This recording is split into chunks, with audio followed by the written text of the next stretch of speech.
그날은 아침부터 날이 흐렸습니다. 금방이라도 비가 쏟아질 것 같았어요. 저는 두 아이를 어린이집에 보내고 무거운 마음으로 집으로 돌아왔습니다. 오늘은 반드시 해야 할 일이 있었습니다. 아내의 보석함과 안에 있는 물건들을 금은방에 파는 일이었죠. 이 보석함은 뭐야? 돌아가신 엄마의 유품이야. 선물 받으신 건데 평생 애지중지하셨어. 그래서 그런가 나도 자꾸 손이 가더라고. 그 보석함은 결혼 후 줄곧 아내의 화장대 한편을 차지하고 있었습니다. 빈티지 제품이라 그런지 세월의 흔적이 더해져서 어딘가 고풍스러워 보였어요. 어쩌면 집안에서 아내의 손길이 가장 뚜렷하게 남은 물건일지도 모르는데 이렇게 팔아치운다는 게 못내 마음에 걸렸어요. 하지만 그 순간 문자 한 통이 날아들면서 정신이 번쩍 들었습니다. 전세금 증액은 언제 준비되나요? 이번 주까지 어려우면 계약을 종료하는 게 나을 것 같네요. 바로 바뀐 집주인의 문자였습니다. 집주인이 바뀌고 마침 전세 재계약 시기가 다가오자 집주인은 전세금을 올려달라고 요구했어요. 저는 그 문자를 보고 나직하게 한숨을 내쉬었습니다. 당장의 생활비도 빠듯한데 당장 전세금을 구할 길이 없었습니다. 참 나도 형편없는 남편이다. 이 돈을 못 구해서 당신이 가장 아끼는 물건을 팔게 되다니. 그렇게 혼잣말을 중얼거리고 있자니 눈물이 핑 돌았습니다. 먼저 떠난 아내가 보고 싶었어요. 그리움이 목 끝까지 차올라서 그대로 주저앉아 울고 싶었지만 그럴 수 없었습니다. 그렇게 울고 있어봐야 해결되는 건 아무것도 없으니까요. 두 아이와 당장 길바닥에 나앉지 않으려면 방법은 이것뿐이었습니다. 이것 외에는 집안에 팔만한 물건이 남아있지 않았어요. 저는 마음을 굳히고 보석함을 들고 집을 나섰습니다. 그리고 가까운 금은방으로 향했어요. 반지랑 목걸이를 좀 팔려고 하는데요. 귀걸이도 몇 개 있고요. 다 팔면 얼마나 나올까요? 제 질문에 금은방 사장님은 한참 동안 아내의 귀금속들을 들여다봤습니다. 그러더니 귀금속이 담긴 보석함도 유심히 살폈어요. 딱 봐도 한두 푼 하는 물건은 아닌 것 같은데 제대로 된 값을 치르려면 여기보다 골동품 가게에 파는 게 나을 거예요. 마침 내가 아는 집이 있으니 그 집 통해 팔아보고 값은 그 후에 치릅시다. 저는 그렇게 아내의 보석함을 맡기고 금은방을 나섰습니다. 아내가 살아있어도 당연히 이렇게 했을 테지만 그래도 입안이 쓴 건 어쩔 수 없었어요. 어쩌다 상황이 이렇게 나빠진 건지 자꾸 한숨이 나왔습니다. 애들 앞에서는 되도록 티를 안 내려고 노력했지만 그 무렵에는 하루에도 12번씩 한숨을 내쉬었습니다. 누구한테 못되게 군 적도 없고 나름 성실하게 살았는데 왜 저에게 이런 불행이 닥친 건지 이해할 수 없었어요. 사랑하는 아내는 제 곁을 떠났고 남은 건 거액의 빚뿐이었습니다. 그래도 두 아이를 생각하면 어떻게든 살아야 했기에 한숨을 집어삼키고 일자리를 얻기 위해 최선을 다했습니다. 하지만 당시에는 전반적으로 경기가 안 좋아서 일자리를 구하기가 쉽지 않았어요. 원래의 경력을 살리는 건 고사하고 공사장 일자리조차 기술이 없다며 퇴짜를 맞기 일쑤였죠. 그렇게 하루하루 힘겹게 살아가는 와중에 금은방에서 연락이 왔습니다. 보석함 맡기신 분이죠? 물건을 사겠다는 분이 나타나는데 선생님을 직접 뵙고 물건값을 치르겠다고 합니다. 값은 후하게 쳐주신다고 하니 한번 오시는 게 좋을 것 같아요. 당시로서는 한 푼이 아쉬웠기에 그러겠다고 하고 곧바로 날짜를 잡았습니다. 그리고 약속 당일 금은방으로 향했어요. 막상 아내의 보석함이 다른 이의 손에 넘어간다고 생각하니 속이 쓰렸습니다. 아내와 관련된 물건들마저 하나둘 내 곁을 떠나는구나. 그렇게 생각하니 마음이 안 좋았어요. 제가 좀 더 능력이 있었다면 이렇게 소중한 물건은 팔아치우지 않았을 텐데 그런 자책감이 저를 괴롭혔습니다. 분명 아내가 살아있었다면 따끔하게 한마디 했을 겁니다. 절대 그런 생각하지 말라고 말이죠. 아내라면 저보다 더 당차게 이 상황을 헤쳐나갔을 겁니다. 아내는 내면이 정말 단단한 사람이었거든요. 그런 아내의 모습에 먼저 이끌린 사람은 바로 제 어머니였습니다. 준건아, 너 이번 주말에 뭐하니? 별다른 일은 없는데 왜요? 무슨 일 있으세요? 나랑 보육원에 봉사활동하러 가지 않을래? 봉사활동이요? 어머니는 몇 년 전부터 보육원 봉사활동을 다니셨어요. 갱년기가 찾아와서 내내 우울해하시다가 봉사활동을 시작하면서 활력을 되찾으셨죠. 너네 다 키우고 나니 갑자기 삶이 그렇게 허무할 수가 없더라. 내 쓸모는 이제 어디서 찾아야 하나 자꾸 그런 생각이 들더라고. 그렇게 갱년기에 빈둥지 증후군까지 겹쳐서 힘들어하던 어머니는 지인의 권유로 지역 봉사활동을 시작하셨고 그 후 다양한 활동을 이어가시다가 몇 년 전부터는 매 주말마다 보육원에서 아이들을 돌보고 계셨어요. 그 무렵 봉사활동을 하면서 만난 여성에 대해 자주 이야기하셨습니다. 아가씨가 그렇게 참을 수가 없어. 요즘 사람 같지 않다니까. 아유, 딱 내 며느리 삼으면 좋을 것 같은데. 어머니가 그렇게 말씀하셔도 그때는 한 귀로 듣고 한 귀로 흘렸습니다. 사귀던 여자친구가 있기도 했고요. 그러다 여자친구와 헤어지고 얼마 안 돼서 어머니가 그런 권유를 하신 겁니다. 저 아직 누구 사귈 마음 없어요. 아유, 얘는 떡 줄 사람은 생각도 않는데 김칫국부터 마시네. 마음 복잡하고 머리 시끄러울 때는 봉사활동만큼 좋은 게 없어. 마침 힘쓸 일이 필요해서 와서 좀 거들라는 거야. 보육원에서 봄을 맞이해서 대청소를 하는데 일손이 부족하다고 했어요. 어머니는 그렇게 저를 끌고 보육원으로 향하셨습니다. 어머니가 그렇게 극찬하던 여성분도 만날 수 있었죠. 안녕하세요. 박서연이라고 합니다. 그분이 먼저 반갑게 인사했어요. 웃는 얼굴이 예쁜 사람 있죠. 그분이 딱 그랬어요. 웃는 얼굴만 봐도 밝고 긍정적인 에너지를 느낄 수 있었죠. 어머니가 등을 떠민 것도 아닌데 저도 모르게 자꾸 그녀에게 눈길이 갔습니다. 아이들을 대하는 태도나 말투에서 천성이 따뜻한 사람인 걸 느낄 수 있었거든요. 결국 저는 그녀를 보기 위해 봉사활동을 다니기 시작했고 얼마 안 가 그녀와 자연스럽게 연인 사이로 발전할 수 있었습니다. 결국 그녀와 결혼까지 했으니 저희 어머니의 소원이 이뤄진 셈이죠. 구김살이 없는 사람이라 있는 집에서 고생을 모르고 자랐다고 생각했는데 막상 사귀어보니 아니었어요. 아내가 있는 집에서 태어난 건 맞았습니다. 어릴 때부터 장인어른이 사업을 하셔서 집이 굉장히 잘 살았다고 해요. 일하시는 이모님도 계시고 기사 아저씨도 계셨으니까 잘 사는 축에 속했지. 집안에 제법 큰 정원도 있었고. 그런 부잣집에서 무남동녀 외동딸로 태어났으니 부족함 없이 자랐다고 해요. 하지만 행복한 시절은 그리 오래가지 않았다고 합니다. 아내가 고등학교에 들어갈 무렵부터 장인어른의 사업이 조금씩 기울었기 때문이죠. 하필 그 무렵 장모님의 건강까지 안 좋아지면서 악재가 겹쳤다고 합니다. 상황이 그렇게 되니 발레리나를 꿈꾸던 아내는 급하게 진로를 변경하게 됐죠. 상황이 그렇게 되니까 레슨비에 무대 의상에 그 모든 걸 감당할 수 없더라고. 그래서 결국 발레를 포기했지. 알고 보니 아내는 유명한 발레리나 지망생이었어요. 어릴 때부터 유명 콩쿠르에서 입상하고 중학교 때는 러시아 유학도 진지하게 고민할 만큼 실력이 뛰어났다고 합니다. 하지만 상황이 아내의 꿈을 허락하지 않았습니다. 아내는 발레를 포기하고 일반 인문고등학교로 전학했습니다.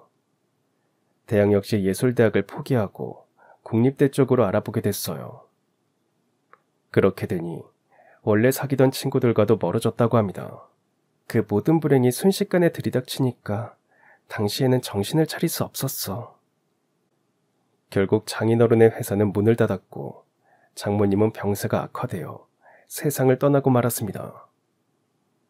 그 무렵 아내의 방황은 극에 달했죠. 세상이 원망스럽더라고. 왜 나한테 이런 시련을 줄까? 내가 대체 뭘 잘못했다고. 그런 생각이 끊임없이 머릿속에서 되풀이됐어. 그런 아내를 다잡아준 건 장인어른이었다고 합니다. 장인어른은 아내를 데리고 봉사활동을 다니기 시작하셨어요. 그러면서 아내는 차츰 변해갔습니다. 그전까지는 내가 잃은 것만 생각했는데 봉사활동을 다니면서 내가 가진 것들을 돌아보게 됐어. 아직 나는 젊고 건강하다. 그러니 무엇이든 할 수 있다. 그렇게 생각을 바꾸게 됐지.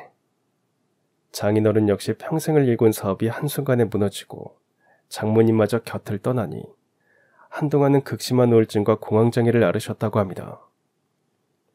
하지만 자신이 무너지면 자기 딸이 의지할 곳이 없다는 생각에 이를 악물고 버티셨다고 해요. 그 강인함으로 끝내 저희 아내도 일으켜 세우신 거죠. 그 일을 계기로 진로도 아예 이쪽으로 잡게 됐지. 아내는 사회복지학을 전공하고 이후 청소년 상담사 자격증을 취득하여 지금은 청소년 상담복지센터에서 일하고 있었어요.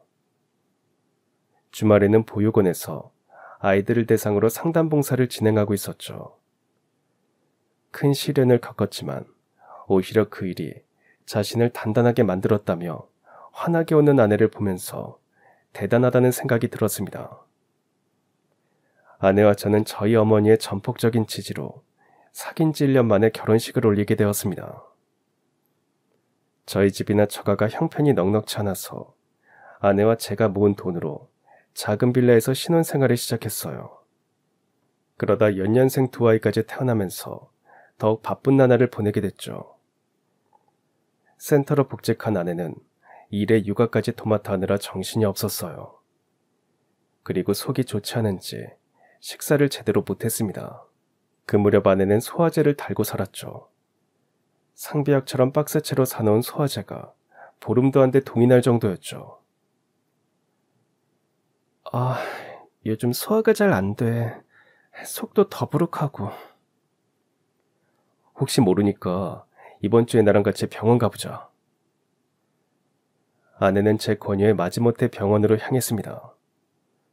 그런데 기본 검진에서 심상치 않은 결과가 나왔어요. 난소에서 종양 같은 게 발견됐어요. 혈액검사 수치도 좀 이상하고요. 아무래도 큰 병원에 가보시는 게 좋을 것 같네요. 그 말을 듣는데 심장이 철렁 내려앉았습니다. 저는 부랴부랴 큰 병원에 진료 예약을 잡았어요. CT와 MRI까지 찍고 저희 부부는 초조하게 결과를 기다렸습니다. 며칠 후 병원을 찾은 저희는 천천벽력 같은 소리를 들었습니다. 난소암 3기입니다. 난소암은 조기 발견이 어려워서 징후를 느끼고 발견했을 땐 3기 이상인 경우가 많습니다. 의사의 말을 듣는데 맥이 탁 풀렸습니다. 의사의 권유에 따라 저 아내는 곧바로 수술 날짜를 잡았어요. 암의 전이 가능성을 차단하기 위해 자궁 전체를 드러내야 했습니다. 난소암이나 유방암의 경우 심리적인 상실감이 상당하다고 들었기에 저는 더욱 세심히 아내를 보살폈습니다. 아내는 자궁을 드러내야 한다는 말에 충격을 받았지만 이내 상황을 긍정적으로 받아들였어요. 그래도 우리 연우 우진이 낳고 이런 몹쓸병에 걸려서 다행이다. 하마터면 우리 아이들을 못 볼 뻔했잖아. 그치? 그렇게 말하면서 빙긋 웃는데 저는 차마 웃을 수 없었습니다. 평생 착하게 산 아내가 왜 이런 몹쓸병에 걸린 건지 그런 생각에 그저 세상이 원망스러웠어요. 수술을 마친 아내는 2주 만에 태어나여 집으로 돌아왔습니다. 아이들은 그런 아내를 누구보다 반겼어요. 이제 막 말문이 트인 첫째는 시도 때도 없이 자기가 병을 낫게 해준다며 후후 입바람을 불어줬어요. 둘째 역시 아내가 태어난 후 한시도 아내 옆에서 떨어지려 하지 않았습니다. 아내 역시 두 아이를 보면서 힘을 냈어요. 암이라는 게 수술하고 끝이 아니더군요. 그 후 지리한 항암 치료가 이어졌어요. 3주 간격으로 6차까지 치료가 진행되니 거의 반년이 훌쩍 지났어요. 처음에는 아내의 손톱이 시커멓게 변했습니다. 입안이 다 헐어서 뭘 먹기도 힘들어했죠. 치료되는 게 맞는 거야? 어떻게 병세가 더 악화되는 것 같아. 속상한 마음에 그렇게 말하면 아내는 빙긋 웃고는 했어요. 암이 그만큼 독한 거지. 독한 녀석을 몰아내려면 더 독한 약이 필요하다고 의사 선생님이 그러셨잖아. 하지만 그건 시작에 불과했습니다. 까맣고 윤이 나던 아내의 머리카락이 한 움큼씩 빠지기 시작했어요. 아내는 결국 단골 미용실에 가서 머리를 밀고 왔습니다. 저는 그런 아내를 위해 이런저런 모자를 사다 날랐어요. 그때까지만 해도 아내 역시 씩씩하게 병마와 싸웠습니다. 하지만 체중이 10kg 가까이 빠지자 아내 얼굴에서 점차 웃음기가 사라졌어요. 여보, 나 손발 좀 주물러주면 안 돼? 손발이 너무 저려. 아내가 괴로움을 토로하면 저는 얼른 달려가서 손발을 주물러줬어요. 고작 이런 것밖에 해줄 수 없다는 사실에 가슴이 답답했습니다. 또 하나 저를 짓누르는 건 바로 병원비였어요. 진료비 같은 건 보험이 적용돼서 괜찮았지만 병실 비용 같은 건 오롯이 환자가 부담해야 했습니다. 치료비 역시 보험이 적용되지 않은 약제를 쓰면 몇백만 원이 우습게 나갔어요. 하지만 그때까지는 아내와 제가 모아놓은 돈과 보험금으로 버틸 수 있었습니다. 그렇게 길고 긴 항암 치료가 끝나고 드디어 종양이 완전히 사라졌다는 진단을 받았어요. 항암 반응이 아주 좋네요. 이제 3개월 간격으로 추적 검사를 진행하면 될 것 같습니다. 항암 치료를 중단하니 아내의 식욕이 조금씩 돌아왔어요. 이것저것 먹고 체중도 다시 늘어나면서 아내는 서서히 기력을 되찾아갔습니다. 모자를 쓰고 아이들 등어원도 직접 챙기기 시작했어요. 저희 어머니는 암에 좋다는 음식을 해서 나르기 바빴습니다. 생강이 그렇게 몸에 좋다더라. 이건 내가 직접 만든 생강청인데 아침에 한 스푼씩 따뜻한 물에 타서 먹어라. 알았지? 네, 어머님, 감사합니다. 혹시 뭐 먹고 싶은 거 있으면 언제든 말하고. 그 후로도 어머니는 구운 마늘이며 흑임자 죽이며 표고버섯 볶음이며 이것저것 해서 나르셨습니다. 그렇게 온 식구가 한마음 한뜻으로 아내의 쾌유를 바랬어요. 하지만 하늘은 끝내 무심했습니다. 여보, 요즘 아랫배가 다시 아파. 아무래도 병원에 가봐야 할 것 같아. 반년 넘게 괜찮아서 저는 그 암이라는 놈이 완전히 사라진 줄 알았어요. 그런데 아니었습니다. 안타깝게도 암세포가 다시 자라났네요. 2차 항암을 시작해야 할 것 같습니다. 담당 의사의 말을 듣는데 순간 울컥했습니다. 그 지독한 항암 치료를 또 받아야 한다니 정말 하늘도 무심하시구나 그런 생각이 들었어요. 아내의 표정도 어두워졌습니다. 2차 항암 치료는 더욱 지독했어요. 무엇보다 부작용이 심했습니다. 아내는 자주 입원을 했고 그때마다 제가 병원에 쫓아다녔습니다. 이미 연차는 모두 끌어쓴 터라 결국 회사를 그만두고 말았습니다. 다행히 어머니가 어린 두 아이를 케어해줘서 아내의 간병에 전적으로 매달릴 수 있었습니다. 병원에서는 이런저런 치료가 먹히지 않으니 비보험 약물을 사용하자고 권했어요. 들어오는 돈은 없고 생활비에 병원비에 나가는 돈만 생기니 퇴직금은 금방 동이 나고 말았습니다. 그렇다고 치료를 중단할 수는 없으니 이런저런 대출을 받기 시작했어요. 하지만 아내의 상태는 점점 안 좋아졌습니다. 하루의 대부분은 잠에 취해서 지냈고 겨우 의식을 차리면 통증 때문에 괴로워했어요. 그냥 이대로 잠들었으면 좋겠어. 깨어나면 너무 아파. 늘 긍정적이던 아내가 그렇게 말하면서 눈물을 흘리니 가슴이 찢어지는 듯 했습니다. 병원에서도 더 이상의 항암 치료는 의미가 없다고 했어요.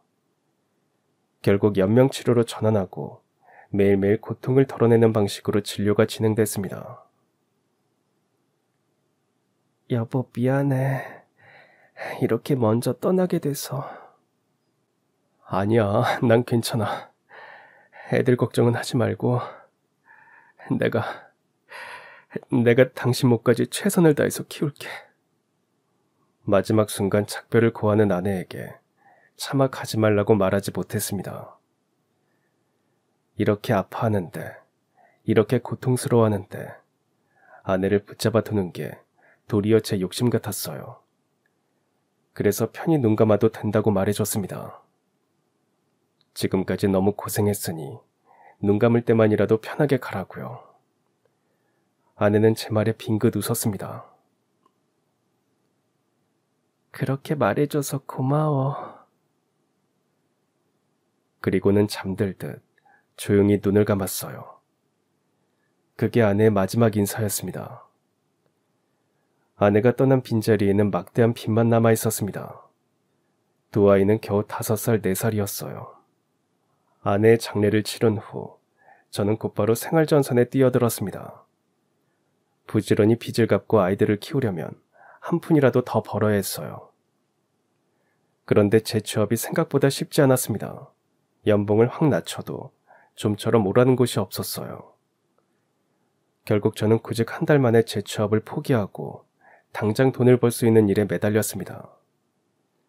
새벽 3시에 출근해서 하루 10시간 이상 운전하며 배송 일을 하고 밤에는 대리운전을 뛰었어요. 하루에 2탕, 3탕 뛰면서 일했지만 수입은 변변치 않았습니다. 빚을 갚기는커녕 하루하루 생활하기에도 빠듯했어요. 그 사이 전세 만기가 도래했고 바뀐 집주인은 전세금을 올리겠다고 통보해왔습니다. 선생님, 정말 죄송한데 저한테 말미를 좀 주시면 안 되겠습니까? 저보다 한참 어린 집주인에게 머리를 조아리며 사정을 말했지만 돌아오는 답변은 싸늘했습니다. 그거야 그쪽 사정이죠. 그렇게 정 어려우면 그냥 이사를 가세요. 물론 이사도 진지하게 고민해봤습니다. 하지만 당장 이사할 집을 구하기가 쉽지 않았습니다. 복비에 이사비에 들어가는 돈도 만만치 않았고요. 어머니 역시 이사하는 걸 반대하셨습니다.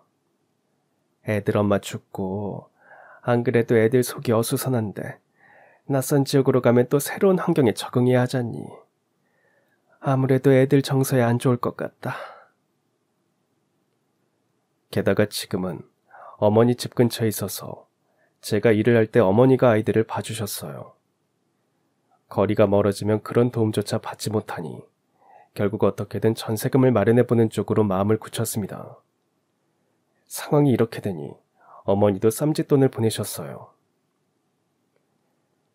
내가 지금 당장 도와줄 수 있는 현금이 이것밖에 없네. 아니요, 어머니. 정말 감사합니다. 제가 면목이 없네요. 왜 네가 면목이 없어? 흥청망청 쓰느라 이렇게 된 것도 아닌데. 어떻게든 살다 보면 길이 보일 거야. 어머니는 축 늘어진 제 어깨를 다독이며 그렇게 말씀하셨습니다. 어머니의 말씀에 힘입어 저도 집에서 팔만한 걸 추려보았어요. 그러다 아내의 보석함에까지 눈길이 가게 되었습니다. 보석함 안에는 금부치가 몇 개 있었어요. 저와 아내의 결혼 반지도 들어있었습니다.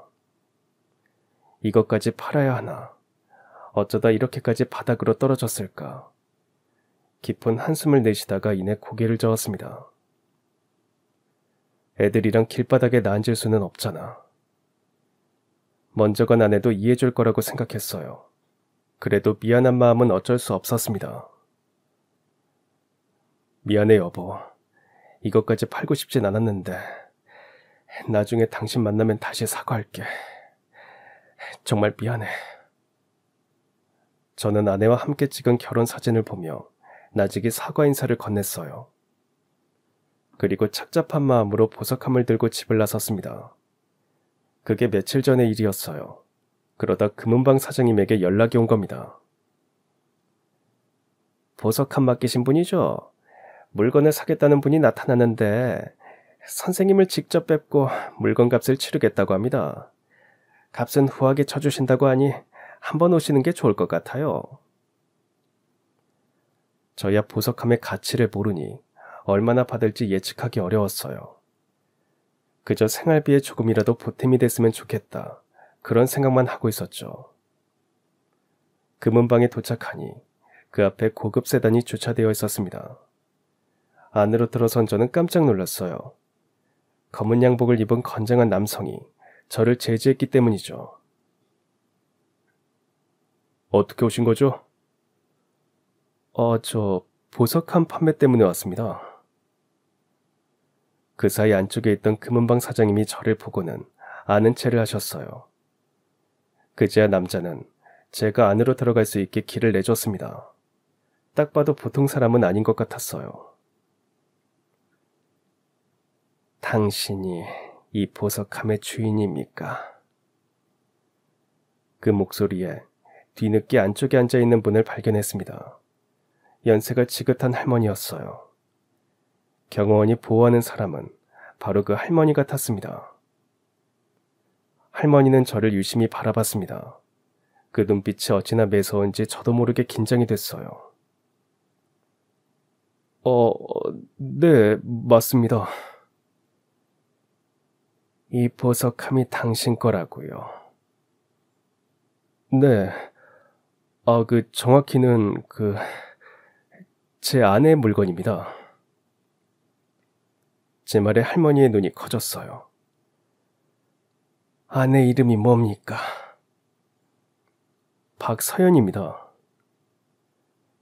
왜 갑자기 아내 이름을 물으시는 걸까? 의아한 마음도 들었지만 일단 순순히 답했습니다. 그러자 할머니 얼굴에 당혹감이 서리는 게 눈에 보였어요. 서연이, 우리 서연이가 그 보석함을 가지고 있었구나. 그렇게 중얼거리시는데 아무래도 아내와 인연이 있는 분 같았습니다. 그래서 조심스레 물었어요. 제 아내와 아는 사이십니까? 알다 마다, 알고 말고. 근데 왜 서연이가 아니라 당신이 이 보석함을 팔려는 거요? 할머니의 물음에 저는 잠시 머뭇거리다가 솔직하게 답했습니다.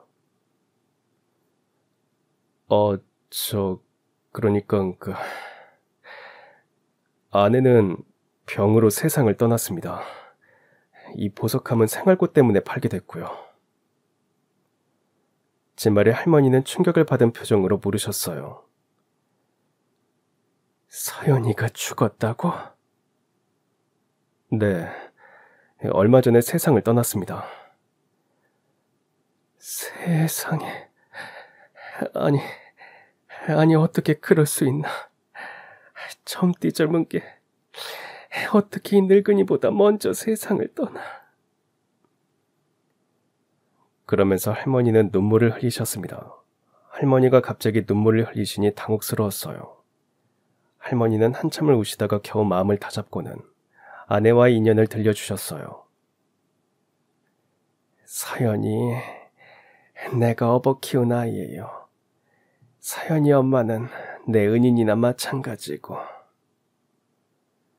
그러면서 길고 긴 이야기를 들려주셨습니다. 어디서부터 이야기를 풀어야 할지 모르겠네. 찢어지게 가난한 시골집에서 장녀로 태어나서 동생들 뒷바라지 한다고 일찌감치 서울로 올라갔어요. 할 줄 아는 게 아무것도 없으니 있는 집에 가정부로 들어갔지. 그러다 서연이 엄마와도 인연이 닿았어요. 할머니는 어린 나이에 이 집 저 집에서 가정부로 일하면서 돈을 벌었다고 합니다. 그러면서 무시도 많이 당했다고 해요. 야라는 호칭은 기본이고 그나마 예의를 차린다고 해도 이봐요, 저기요 와 같은 호칭이 전부였다고 합니다. 그러다 20대 중반의 나이에 장모님 댁에 들어가셨다고 해요. 어서 오세요. 먼 길 오느라 고생하셨어요. 문을 두드리자 20대 중반의 장모님이 나오셨다고 해요. 할머니를 보고 한 첫 마디가 그 말이었다고 합니다. 일상적인 말이었지만 할머니는 지금도 그 말이 잊히지 않는다고 해요. 어디를 가도 그런 대접을 못 받았거든요. 어서 오라는 환대, 고생했다는 인사. 처음 보자마자 날 보며 그렇게 말하는데 어찌나 마음이 따스해지던지. 되도록 이 집에서 오래오래 일하고 싶다. 그런 마음이 들었어요. 장모님의 집은 아담한 단독주택이었어요. 장인어른은 그때부터 사업을 하느라 바빴죠. 집이 넓지는 않았지만 몸이 약한 장모님을 배려해서 가사 도우미를 구해주신 거였어요. 장모님과 할머니는 겨우 2살 차이밖에 나지 않았다고 합니다. 그럼 언니라고 불러도 돼요? 네? 아니에요, 사모님. 그냥 아줌마라고 부르시면 돼요. 아줌마라뇨. 이렇게 어리고 예쁜 아줌마가 어딨어요? 장모님은 그렇게 말하면서 할머니를 언니라고 불렀습니다. 호칭만 그렇게 부른 건 아니었어요. 장모님은 할머니를 한 식구처럼 잘 챙겼습니다. 언니, 이거 같이 먹어요. 그이가 해외 출장 가서 사왔는데 엄청 맛있대요. 아니에요. 사모님 드세요. 에이, 혼자 먹으면 맛없어요. 집에 동생들 있다고 했죠. 남편이 많이 사왔거든요. 제가 좀 싸드릴게요. 동생들하고 같이 드세요. 그 무렵 시골에서 올라온 동생들이 할머니 집에 얹혀 살았다고 해요. 장모님은 그 사실을 잊지 않고 먹을 게 생기면 꼭 동생들 몫까지 챙겨줬다고 합니다. 장모님이 그렇게 잘해주니 할머니도 더 열심히 일했다고 해요. 단순히 가사일만 돌보는 게 아니라 이것저것 도움을 주려고 노력하셨죠. 사모님, 사장님께서 소화가 잘 안 드실 때는 이거 타서 드시면 좋을 거예요. 매실액인데 시골에서 매실을 올려줘서 제가 직접 담근 거예요. 속 더부룩할 때 먹으면 좋아요. 더울 때는 시원하게 마셔도 좋고요. 어머, 감사해요. 잘 마실게요. 그러다 장모님이 아이를 가지면서 두 분 사이는 더욱 각별해졌다고 합니다. 할머니는 장모님이 먹고 싶은 음식이 생기면 어떻게든 재료를 구해서 만들어줬다고 합니다. 친정 부모님이 지방에 계셔서 자주 뵐 수 없는 장모님에게는 할머니가 곁에 있다는 게 큰 힘이 되었죠. 아이가 태어난 후로는 장모님의 산후조리는 물론 육아까지 도맡아 해주셨다고 해요. 아이가 울면 제일 먼저 달려가서 안아주는 것도 바로 할머니였습니다. 아유, 우리 공주님 뭐가 불편해서 오셨을까? 아직 밥 먹을 시간은 아닌데. 자, 기저귀 좀 볼까요? 신기하게 아이는 울다가도 할머니 얼굴만 보면 울음을 뚝 그쳤다고 합니다. 장모님은 할머니에게 기저귀 가는 법, 아기 트름시키는 법까지 전부 배웠다고 해요. 언니는 어떻게 그런 걸 다 알아요? 동생이랑 나이 차이가 많이 나거든요. 막내는 거진 제가 업어 키웠어요. 정말요? 와, 그래서 모르는 게 없으시구나. 아이를 낳은 이후 함께 육아를 하면서 장모님은 할머니에게 많이 의지하게 되었습니다. 할머니 역시 아이를 마치 친딸처럼 키웠다고 해요. 아이가 아픈 날에는 집에도 가지 않고 곁에서 꼴딱 날을 새셨습니다. 언니도 가서 좀 쉬어야 하는데. 괜찮아요. 서연이가 아픈데 옆에 있어야죠. 집에 가도 내내 마음이 불편할 것 같아요. 언니, 정말 고마워요. 그 아이가 바로 제 아내였어요. 그렇게 손을 타며 자라서인지 아내 역시 할머니를 곧잘 따랐다고 해요. 아내가 엄마 아빠 다음으로 한 말이 이모였다고 하니 말 다 했죠. 할머니 역시 그런 아내를 누구보다 예뻐했습니다. 아유, 우리 공주님. 어디서 이렇게 예쁜 공주님이 왔을까? 꽃같이 소중하고 예쁜 서연아. 좋은 것만 보고 좋은 생각만 하고 자라렴. 알았지? 할머니는 그렇게 덕담을 하면서 아내를 재웠다고 합니다. 아내는 칭얼거리다가도 할머니 등에 엎이면 금세 스르륵 잠이 들었다고 해요. 할머니는 아내가 말을 하고 아장아장 걷고 뛰어다닐 때까지 그 집에서 일하면서 아내가 자라는 모습을 지켜봤습니다. 이모, 나 배 아파. 쓰담쓰담 해줘. 장인어른을 닮아서 배탈이 자주 나던 아내는 배가 아프면 달려와서 그렇게 칭얼거렸다고 합니다. 그럼 할머니는 아내를 품에 안고 가만히 배를 쓸어줬다고 해요. 쎄쎄쎄, 우리 공주님 배야 얼른 나라. 어때? 이제 괜찮아? 응, 이모가 쓰담쓰담하니까 하나도 안 아파. 그러면서 생긋 웃는 아내의 얼굴이 아직도 눈에 선하다고 했어요. 그 무렵엔 장인어른의 사업이 잘 돼서 몇 번이나 집을 넓혀서 이사했다고 해요. 운전기사도 고용하고 가사일을 도와주는 사람도 한 명 더 구하게 됐죠. 할머니는 괜찮다고 사양했지만 장모님이 우기셨다고 해요. 언니는 저 챙기랴 서연이 챙기랴 바쁘잖아요. 집도 넓어졌는데 언니 혼자 다 하면 몸 상해요. 그렇게 장모님 댁에서 몇 년 일하는 동안 시골에서 올라온 동생들도 모두 서울에서 자리를 잡고 할머니도 한결 여유로워졌습니다. 하지만 당시로서는 이미 혼기를 놓친 나이가 됐죠. 할머니 역시 결혼에 큰 뜻을 두지는 않았다고 합니다. 그저 이렇게 장모님 곁에서 아내가 크는 모습을 지켜보며 살자 그렇게 생각하셨다고 합니다. 그분을 만나기 전까지는 말이죠. 그 무렵 장인어른 댁에 거래처 사람들이 자주 왕래했다고 해요. 손님이 오면 보통은 장모님이 직접 차를 타서 내갔지만 그날은 장모님이 몸이 안 좋아서 할머니가 차를 내갔다고 해요. 그런데 할머니를 보고 거래처 사장님이 뜻밖의 질문을 던졌습니다. 사모님 언니분 되시나 봐요. 아유, 아니에요. 이 집에서 일하는 사람입니다. 할머니는 손서래를 치면서 그렇게 말씀하셨는데 장인어른이 이어 말씀하셨습니다. 에이, 그저 일하는 분은 아니시죠. 안사람이 친언니처럼 챙기고 따르는 분이에요. 저도 이분 덕을 많이 보고 있고요. 장인어른의 말씀에 할머니는 얼굴이 새빨개져서는 어색하게 인사하고 황급히 자리를 빠져나오셨다고 해요. 그런데 그 다음부터 거래처 사장님이 장인어른 댁에 올 때마다 할머니에게 따로 인사를 하기 시작했습니다. 안녕하세요. 오늘은 날씨가 좋네요. 네, 그렇네요. 그럴 때마다 할머니는 어색하게 대꾸했다고 합니다.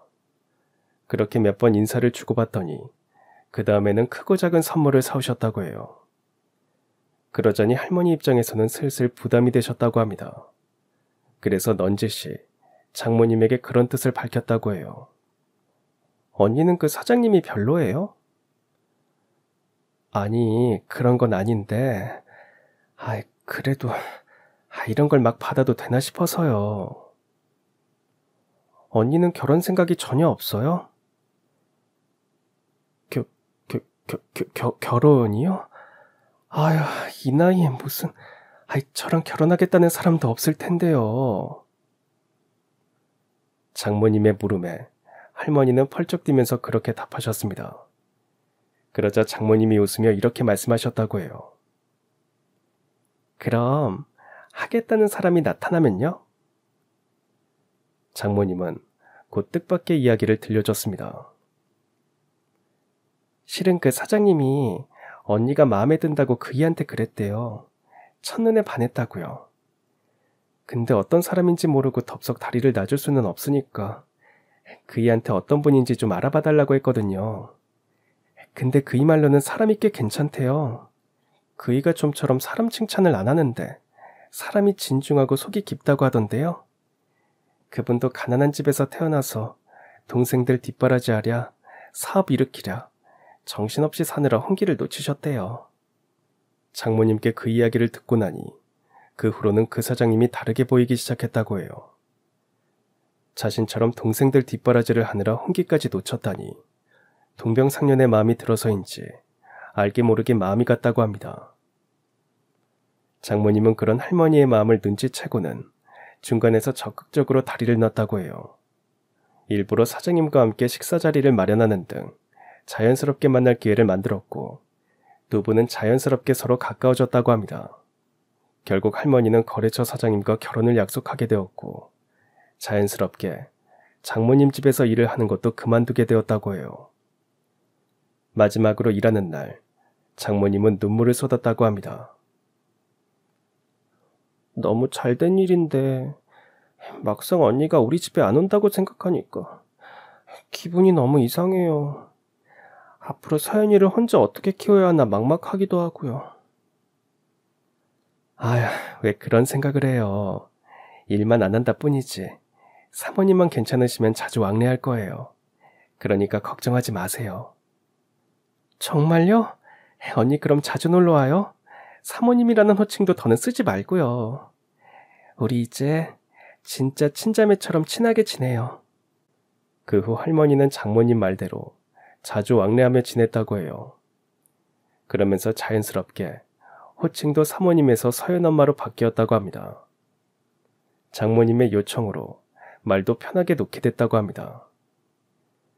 하지만 얼마 안가 할머니는 사장님을 따라 미국으로 이민을 가게 됐어요. 한국에 있을 때는 자주 왕래하며 지냈지만 이제는 그마저 못하게 된 거죠. 상황이 그렇게 되니 할머니 입장에서는 장모님께 뭐라도 해주고 싶었다고 합니다. 내가 가장 힘든 시기에 도움을 줬고 인생의 반려자까지 만나게 해줬으니 나한테는 삶의 은인이었지. 그래서 장모님에게 제대로 된 작별 선물을 주고 싶어서 몇 날 며칠을 고심하셨다고 해요. 뭔가 의미 있고 특별한 선물을 주고 싶었어요. 할머니는 그날부터 발품을 파셨다고 합니다. 장모님은 비싼 명품보다 세월의 흔적이 담긴 오래된 물건을 좋아하셨다고 해요. 그래서 명품 가방보다 어머니에게 물려받은 빈티지 찻잔을 더 애지중지하셨다고 합니다. 할머니 역시 근사한 빈티지 찻잔을 선물해주고 싶어서 골동품 가게를 이곳저곳 둘러보셨다고 해요. 그러다 이 보석함이 눈에 띄었다고 합니다. 보자마자 눈에 딱 띄었어요. 요란하게 화려하지 않으면서 어딘가 기품 있는 게 딱 사모님과 어울린다는 생각이 들었거든요. 그래서 망설임 없이 구매했죠. 알고 보니 주인장이 영국에서 어렵게 사온 물건이라 당시에도 꽤 비싼 값을 치르고 구매했다고 해요. 장모님은 할머니의 예상대로 선물을 받고 너무도 기뻐하셨다고 합니다. 어쩜 언니는 제 취향을 이렇게 잘 알아요? 너무 예뻐요. 정말 마음에 쏙 들어요. 내가 서연 엄마를 하루 이틀 본 게 아니잖아. 딱 서연 엄마랑 어울린다는 생각이 들더라고. 고마워요, 언니. 정말 잘 쓸게요. 할머니는 그렇게 장모님에게 보석함을 선물하고 작별 인사를 한 후 미국으로 향했습니다. 1, 2년은 편지로나마 근근히 안부를 주고받았지만 세월이 흐르면서 그마저 자연스럽게 끊겼다고 해요. 이후에는 미국에서 새로운 삶에 적응하느라 정신이 없으셨다고 합니다. 그래도 가슴 한편에는 늘 장모님과 아내를 담아두었다고 해요. 남편이나 나나 끝내 아이를 갖지 못했어요. 그래서인지 서연이가 나한테는 딸이나 마찬가지였지. 언젠가 한국 가면 꼭 한번 만나야지 그렇게 생각했는데 남편 사업이 워낙 바쁘게 돌아가서 좀처럼 시간이 나지 않았어요. 그렇게 바쁘게 살다 보니 몇십 년이 훌쩍 흘러버렸지 뭐예요. 장모님 덕분에 인생이 바뀌었기에 할머니는 장모님을 평생의 은인으로 생각하고 사셨다고 해요. 그렇게 가슴 한편에 따스한 추억으로 묻어두고 살았는데 우연히 골동품 가게에서 이 보석함을 발견하신 겁니다. 주인장이 영국에서 정말 어렵게 구한 물건이라고 했거든. 근데 그 물건이 골동품 가게에 떡하니 나와 있으니 처음에는 내 눈을 의심했지. 그러다 물건의 주인을 직접 만나보기로 한 거예요. 할머니는 거기까지 이야기하고는 깊은 한숨을 내쉬었습니다. 그런데 설마 서연이가 그렇게 갔으리라고는 상상도 못했는데. 그러면서 할머니는 다시금 눈시울을 붉히셨습니다. 저는 장인어른의 사업이 기울고 그 무렵 장모님의 건강도 악화되어서 아내가 대학생 때 장모님이 돌아가셨다는 이야기를 전해드렸어요. 그 후 아내가 어떻게 살았는지, 어쩌다 저와 만나게 됐는지도 자세하게 말씀드렸습니다. 서연이는 어쩌다 그렇게 된 거예요? 난소암이었습니다. 완치됐다고 생각했는데 암이 재발하면서 얼마 전에 세상을 떠났습니다. 내가 조금만 더 일찍 알았어도 도움을 줬을 텐데 하늘이 이리 무심할 수 있나. 할머니는 그렇게 말씀하시면서 탄식을 내뱉었습니다. 은인의 아이이자 자신이 친딸처럼 키운 아내의 죽음에 좀처럼 말을 잇지 못하셨어요. 그러고 보니 아내에게도 할머니의 이야기를 스치듯 들은 기억이 떠올랐습니다. 어릴 때 자신을 친딸처럼 키워준 이모님이 계셨다고, 자신이 아주 잘 따르고 좋아했다고 아내가 얘기한 게 떠올랐어요. 설마 그분을 이렇게 뵙게 될 줄은 꿈에도 몰랐지만요. 할머니는 어쩌다 보석함을 팔게 되었는지 물었습니다. 저는 솔직하게 모든 걸 말씀드렸어요. 아내가 암에 걸린 후로 이런저런 비용이 많이 들었어요. 재발해서 치료를 받을 때는 보험 처리가 안 되는 약들을 많이 사용했고요. 그때는 아내를 살리는 게 우선이라 대출까지 받아서 병원비를 감당했는데 아내가 떠나고 나니 그게 고스란히 빚으로 남더라고요. 빚을 갚기 위해 이런저런 일을 했지만 생활비조차 제대로 벌지 못했고 결국 전세금을 마련하기 위해 아내의 보석함까지 팔게 되었다고 말씀드리자 할머니는 말없이 고개를 끄덕이셨습니다. 서연이한테 아이가 있었군요. 혹시 사진 좀 볼 수 있을까요? 할머니의 요청에 저는 핸드폰에 저장된 아이들의 사진을 보여줬습니다. 아이들의 사진을 보자 그제야 할머니의 입가에 미소가 떠올랐어요. 서연이 어릴 때랑 똑같이 생겼네요. 이 눈매하며 이마하며. 아휴, 어찌 이리 예쁠꼬. 그러면서 할머니는 아이의 사진을 매만졌습니다. 한참을 그렇게 아이의 사진을 보더니 저에게 이렇게 물으셨어요. 보석함 값으로 어느 정도를 생각하나요? 실은 예상한 금액이 없습니다. 골동품에 대해서는 잘 몰라서요. 할머니는 제 이야기를 듣더니 잠시 생각에 잠겼습니다. 그러더니 저에게 명함 한 장을 건네주셨어요. 내일 오전 10시에 여기로 오세요. 보석함 값은 그때 치르도록 하죠. 그렇게 저는 명함 한 장을 받아들고 집으로 돌아왔습니다. 다음 날 저는 할머니가 알려주신 주소로 향했어요. 그곳은 투자회사였습니다. 제 이름을 이야기하니 비서분이 곧바로 대표실로 안내해 주셨어요. 안으로 들어가니 어제 배웠던 할머니와 함께 중후한 느낌의 어르신이 나란히 앉아 계셨습니다. 그분은 바로 할머니의 남편분이었어요. 어제 이 사람한테 얘기 들었습니다. 서연 씨 남편 되는 분이라고요. 서연 씨 부모님이 저희 부부에게는 은인과도 같은 분들입니다. 그분들 덕에 이 사람을 만났고 또 사업 초기에 큰 도움을 받았죠. 언젠가 그 은혜를 갚아야겠다고 생각했는데 우리가 너무 늦게 한국에 돌아온 모양입니다. 어르신 역시 할머니에게 아내 이야기를 들었는지 안타까운 목소리로 그렇게 말씀하셨어요. 저는 그저 묵묵히 듣고만 있었습니다.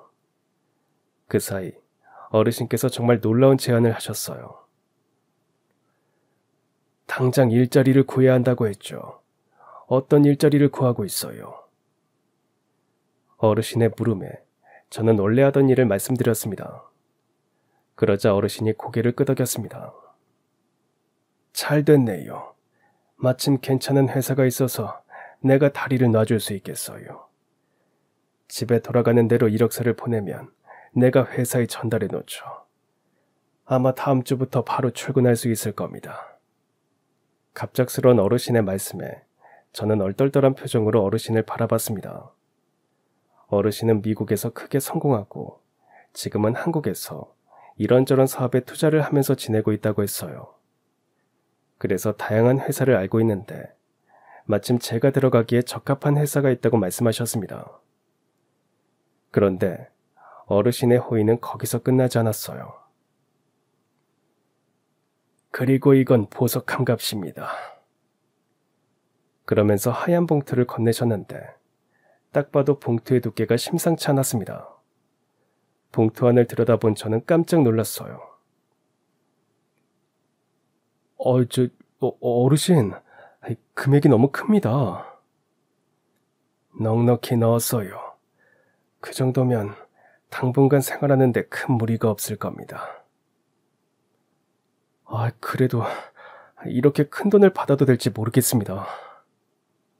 우리가 서현 씨 부모님께 받은 도움에 비하면 그건 아무것도 아닙니다. 모쪼록 아이들 키우는데 보탬이 됐으면 좋겠군요. 그 후 저는 어르신의 주선으로 일자리까지 얻게 되었습니다. 어르신이 도와주신 덕분에 전세금도 무사히 치르고 빚도 어느 정도 갚을 수 있었어요. 할머니는 아내의 보석함도 제게 돌려주셨습니다. 아내의 손길이 묻은 소중한 물건이니 나중에 아이들이 크면 물려주라면서 말이죠. 사실 아내가 그렇게 떠나고 한동안은 세상을 원망했습니다. 평생 착하고 성실하게 살았는데 왜 내게 이런 시련을 주시나 하고 말이죠. 그런 저를 수렁에서 끌어올린 건 뜻밖에도 장모님이 베푼 선행이었습니다. 그런 생각을 하니 단순히 저를 생각해서가 아니라 아이들을 위해서라도 가까운 이들에게 선행을 베풀며 살아야겠다는 생각이 들었어요. 그런 깨달음을 공유하고 싶어서 이렇게 사연을 보냅니다. 긴 사연 읽어주셔서 감사합니다. 그럼 지금까지 사연 들어주셔서 감사합니다. 사연이 재밌으셨다면 구독과 좋아요 부탁드려요. 감사합니다. 안녕히 계세요.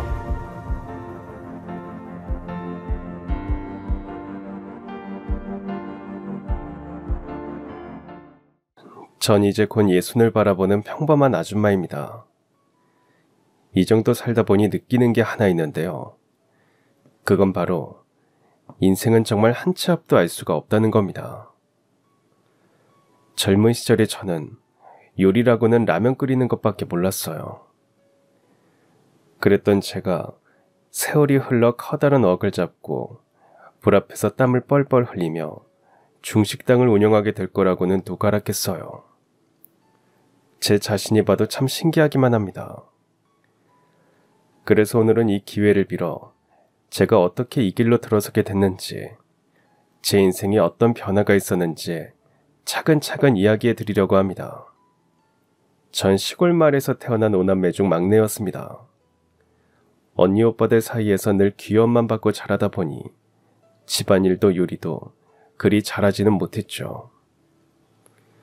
부모님은 제가 얌전히 있다가 시집이나 가길 바라셨지만 저는 시골에서 사는 게 답답하기도 했고 제 힘으로 돈도 벌어보고 싶었습니다.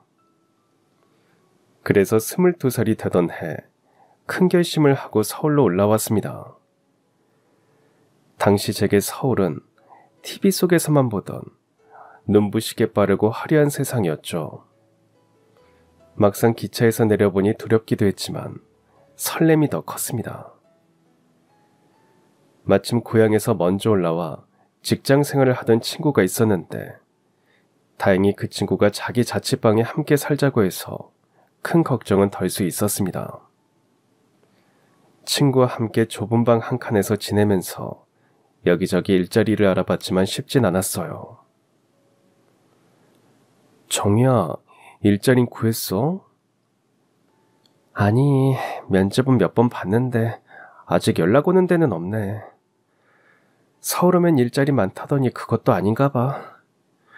아니면 내가 시골에서 올라온 게 그렇게 티가 나나? 에이, 설마 그런 것 때문에 취직이 안 되겠어? 아, 정희야, 너 혹시 서빙 같은 건 어때? 너 괜찮다고 하면 내가 소개 좀 해줄까? 서빙? 아, 당연히 할 수 있지. 내가 지금 일 가릴 때도 아니고 어딘데? 시내 한복판에 있는 큰 중식당인데 엄청 커. 나 아는 사람이 거기서 일하다가 결혼하면서 관둘 생각인데 그래서 사람을 구하나 봐. 정희 너 괜찮다 하면 내가 말해둘게. 저는 친구의 소개로 중식당의 홀서빙 직원 자리를 제안받았습니다. 그리고 면접날, 그렇게 큰 중식당은 태어나서 처음이었습니다. 친구 말만 들었을 때는 커봤자 얼마나 크겠어 했는데 무려 3층짜리 건물이었죠. 고향에서 봤던 가게들과는 다르게 다들 유니폼을 깨끗하게 차려입고 서빙하는 모습에 여기서 일하면 좋을 것 같다는 생각이 들었습니다. 기대 반 두려움 반으로 면접을 보러 갔는데 가게 앞에 도착하자 저는 한참 동안 입구만 바라보고 서 있어야 했습니다. 친구가 말할 때는 그냥 조금 큰 중국집 정도로 생각했는데 눈앞에 서 있는 건 무려 3층짜리 건물이었거든요. 번쩍이는 붉은 간판에 황금빛 용무늬가 그려져 있었고 문을 열고 들어가니 고급스러운 인테리어의 은은한 조명이 가게 전체를 비추고 있었습니다. 고향에서 보아왔던 작고 허름한 식당들과는 완전히 다른 세계였죠. 홀에서는 깔끔하게 맞춘 유니폼을 입은 직원들이 바쁘게 움직이고 있었는데 그 모습이 어찌나 근사해 보이던지 나도 여기서 일할 수 있으면 참 좋겠다라는 생각이 절로 들었습니다. 그러면서도 내가 과연 저 사람들처럼 잘할 수 있을까 하는 걱정이 밀려오기도 했죠. 떨리는 마음으로 면접을 봤습니다.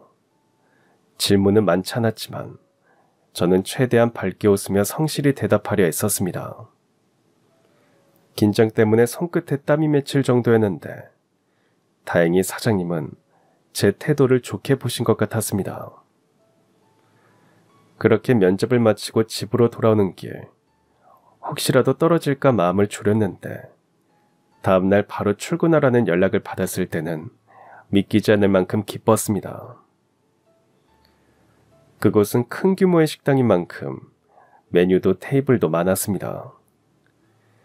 하루에도 수십 가지 요리와 손님들의 요구사항을 동시에 기억해야 했고 주문을 외우고 서빙하는 일만 해도 머리가 복잡했습니다.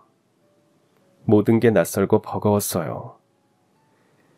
특히 여자 직원들은 정해진 유니폼에 구두를 신고 근무해야 했는데 난생 처음 신어보는 딱딱한 구두 때문에 발이 너무 아프더라고요.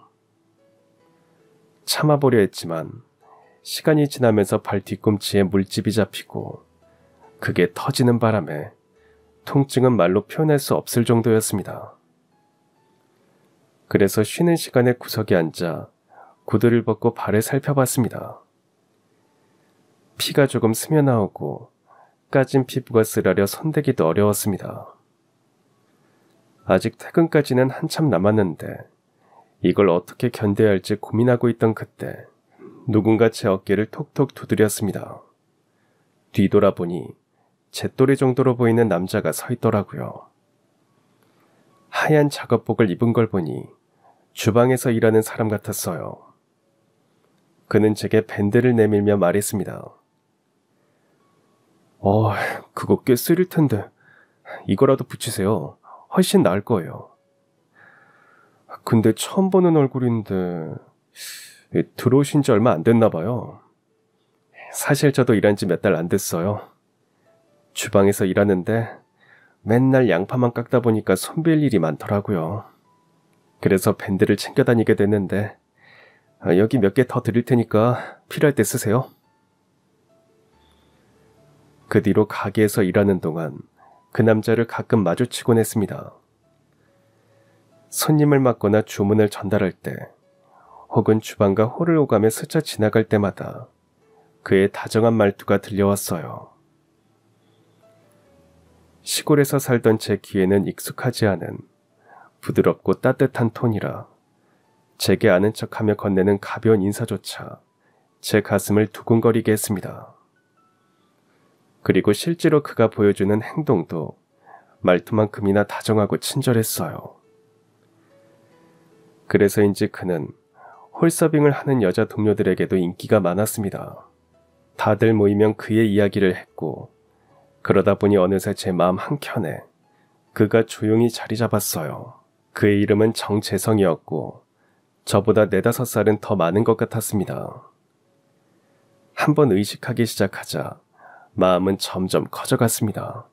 하지만 쉽게 고백할 순 없었어요. 부끄럽기도 했고 무엇보다 그의 마음이 어떨지 전혀 알 수 없었기 때문에요. 그저 혼자 마음속으로 설레고 기대하며 짧게나마 인사를 나누는 것만으로 만족해하며 하루를 채워갔습니다. 그가 건네는 인사 한 번이 힘든 하루를 견디게 해줬어요. 그를 가까이서 지켜보며 몰래 마음을 키워왔지만 단 한 번도 용기 내어 마음을 전하지는 못한 채 어느새 1년이라는 시간이 흘러갔습니다. 그런데 어느 날 시골에 있는 엄마가 아프다는 연락을 받게 됐어요. 다른 언니 오빠들은 다 결혼했거나 시골에 갈 수 있는 상황이 아니라 막내인 제가 엄마의 병간호를 해야 했습니다. 짧은 서울 생활에 아쉬운 건 별로 없었지만 짝사랑하고 있던 재성 씨를 볼 수 없다는 게 마음에 걸리더라고요. 어쩔 수 없이 서울 생활을 정리하고 시골로 내려갔고 몇 개월간 엄마의 병간호를 했지만 엄마는 돌아가시고 말았습니다. 그리고 아무도 없는 시골에서 살 이유도 없어졌어요. 다른 형제 모두 결혼해서 가정을 꾸리고 있었으니까요. 시골에선 제가 할 수 있는 일도 없었기에 저는 다시 서울로 올라가 전에 살던 친구네 집에 지내면서 또 일자리를 알아봤습니다. 하지만 금방 구해지지 않아서 혹시나 하고 예전에 일했던 중식당을 찾아가 봤어요. 마침 사장님이 카운터를 보고 있었고 저를 보더니 반갑게 맞아주셨어요. 어? 정이 맞지? 이야, 이게 얼마만이야. 사장님 안녕하셨어요? 저 기억하고 계시네요. 그럼 정이 네가 어린데도 열심히 일해줘서 기억하고 있지. 너 관뒀을 때 아쉬웠다니까. 근데 여긴 어쩐 일이야? 어머니 아프다고 하지 않았어? 어머님은 이제 괜찮으시고? 아, 어머니 얼마 전에 돌아가셨어요. 아이고, 그랬어? 아유, 이런. 내가 알았으면 조의금이라도 보내는 건데 정이 너도 상심이 컸겠다. 지금은 괜찮아? 네, 그럼요. 근데 사장님 혹시 사람 구하지는 않으세요? 저 다시 서울에서 살려고 올라왔는데 일자리 구하고 있거든요. 오, 그랬어? 정이 네가 일해준다고 하면 나야 고맙지. 언제부터 나올 수 있겠어? 다음 주부터 괜찮겠니? 당연히 괜찮죠. 감사합니다, 사장님. 정말 열심히 할게요. 중식당 사장님이 저를 잘 봐주신 덕분에 그곳에서 다시 일을 할 수 있게 됐습니다. 그리고 출근한 날, 저는 제가 좋아했던 그 남자, 재성 씨가 아직도 일을 하고 있는지가 제일 궁금했죠. 하지만 그날은 보이지 않더라고요. 그만둔 건가 싶어 아쉬워하고 있었는데 다음날 출근하자 익숙한 얼굴이 눈에 들어왔습니다. 바로 재성 씨였어요. 오랜만에 본 거지만 그의 미소는 여전히 저를 설레게 했고 저도 모르게 반감과 긴장감이 뒤섞인 목소리가 튀어나왔어요. 재성 씨, 그동안 잘 지냈어요? 어이, 세상에, 이게 누구요? 정희 씨 맞죠? 다시 일하는 겁니까? 인사도 없이 관둬서 좀 서운했습니다. 아참, 저 이제 주방 막내 졸업했습니다. 요즘은 요리도 한두 개 배우고 있어요. 오랜만에 보는 재성 씨는 여전히 따뜻했고 친절한 말투와 웃음은 제 가슴을 다시 두근거리게 만들었습니다. 중식당에서 다시 일한 지 한 달쯤 되었을 무렵 단체 회식이 열렸습니다. 그날은 평소보다 일찍 문을 닫고 가게 안에 모인 모든 직원들이 둘러앉아 맛있는 음식도 먹고 술잔도 기울였습니다. 저는 동료들이 권하는 잔을 거절하지 못하고 하나둘 받아 마셨어요. 평소 술을 거의 마시지 않던 저는 제 주량이 얼마인지도 모른 채 그렇게 받아 마시다가 금방 취해버렸죠. 머리가 무겁고 어지러웠고 속이 울렁거리며 불편해졌습니다. 이러다 못 볼 꼴을 보일 것 같아서 바람이라도 쐬려고 자리에서 일어나 가게 밖으로 나갔어요. 시원한 밤 공기를 들이마시며 속이 조금은 진정되는 듯 했지만 여전히 어지러워 제대로 서 있기도 힘들었습니다. 그래서 한참 동안 눈을 감고 벤치에 앉아 숨을 고르는데 갑자기 옆에 누군가 앉는 기척이 느껴졌습니다. 놀라 눈을 떠보니 재성 씨였어요. 정희 씨 괜찮아요? 아까 보니까 많이 마시는 것 같던데. 이거 시원한 물인데 마셔봐요. 속이 좀 괜찮을 거예요. 재성 씨가 준 물을 마시니 울렁거렸던 속이 좀 나아졌어요. 하지만 괜찮아진 속과는 반대로 단둘이 있으니 분위기는 어색하기만 했습니다. 한참 동안 이어진 정적을 못 견딘 제가 먼저 말을 걸었어요. 재성 씨 항상 고마워요. 생각해보니까 재성 씨는 제가 곤란하거나 힘들 때 나타나서 늘 도와주고 챙겨주는 것 같아요. 근데 저는 제대로 고맙다는 말도 못했네요. 재성 씨는 참 모든 사람한테 친절하고 다정한 것 같아요.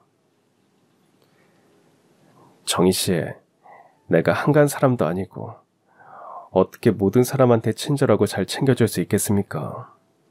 정희 씨니까 이렇게 챙기는 거예요. 이렇게 고백하고 싶진 않았는데 이왕 이렇게 된 거 말할게요. 저 정희 씨한테 관심이 있습니다. 그래서 정희 씨가 아무 말 안 하고 식당 관두고 시골 내려갔을 때도 얼마나 후회했나 몰라요. 진작 고백하고 연락처라도 물어볼 걸 하고요. 그 말을 듣자 제 심장은 튀어나올 듯 쿵쾅거렸고 얼굴도 새빨개졌습니다. 그리고 저도 용기를 냈어요. 재성 씨만 그런 거 아니에요. 사실 저도 좋아하고 있었어요. 재성 씨 다시 만났을 때 얼마나 반가웠나 몰라요. 정말요?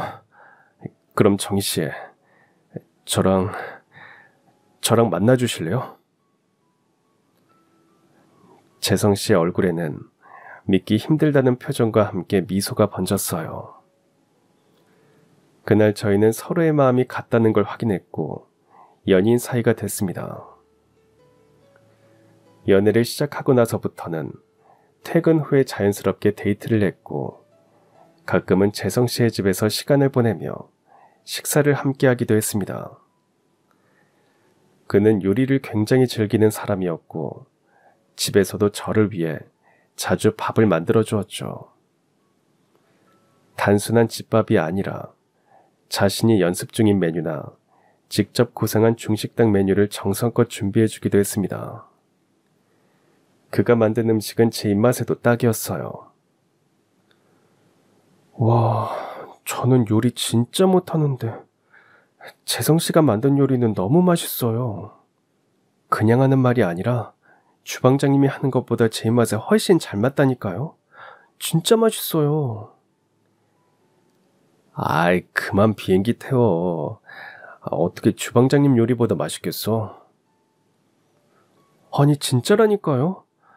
중국 음식이 맛있긴 해도 먹고 나면 속이 더부룩하고 소화가 안 될 때 있잖아요. 근데 재성 씨가 만든 건 그런 게 없어요. 속도 편하고 감칠맛이 입안 가득 퍼지고요. 어떻게 이렇게 맛있게 만드는 거예요? 비법이 있죠. 물론 나만의 비법이 있지. 근데 아직은 비밀이야, 비밀. 그냥 하는 말이 아니라 재성 씨의 음식에는 뭔가 특별한 게 있는 것 같았어요.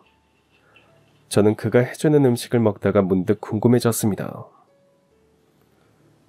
근데 재성 씨는 어떻게 중국집에서 일하게 된 거예요?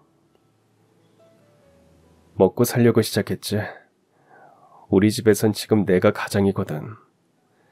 여기서 일해서 시골에 있는 엄마랑 동생한테 돈 보내주고 있어. 그럼 아버지는 혹시 돌아가셨어요? 아버지 살아계실 때는 우리 네 식구 다 같이 서울에서 살았어. 근데 어느 날 집에 불이 났어. 그때 난 밖에서 일하고 있어서 불을 피할 수 있었는데 아버지는 집안에 있던 엄마랑 동생이랑 밖으로 내보내고 연기에 질식해서 돌아가셨어. 그때 그 불 때문에 집이 다 타버려서 엄마랑 동생은 시골로 내려가게 된 거야. 외가가 시골이거든. 그나마 외할아버지가 살던 집이 있어서 다행이지. 재성 씨는 아버지가 돌아가신 뒤 가장이 되어 가족을 돌보고 있었습니다. 자신은 이렇게 일을 하고 있지만 동생은 꼭 대학에 보내고 싶다고 했죠.